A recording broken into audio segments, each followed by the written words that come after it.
అనేటువంటి పరిస్థితి గురించి అది చెప్పుద్ది అనమాట.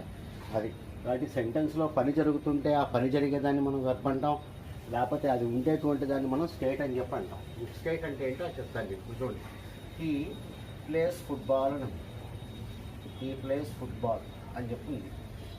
రైట్. ఇప్పుడు చూడండి, ఈ ప్లేస్ అనేది పని గురించి చెప్తా ఉంది. ఆడుతున్నాడు అని, ఆడుతున్నాడు అంటే పనే కదా, ఆడుతున్నాడు అంటే పనే, కాబట్టి అది దాన్ని ఏమంటాం మనం, వెర్బ్ అని చెప్పి అంటాం.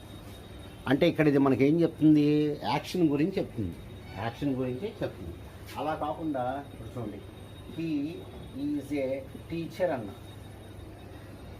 ఇక్కడ ఈజ్ అనేది స్టేట్ గురించి మాట్లాడుతుంది, అంటే ఉన్నాడు అని, ఉండటం గురించి ఇక్కడ ఇది మాట్లాడుతున్నాం. కాబట్టి దాన్ని నేను స్టేట్ అని చెప్పి అంటున్నా.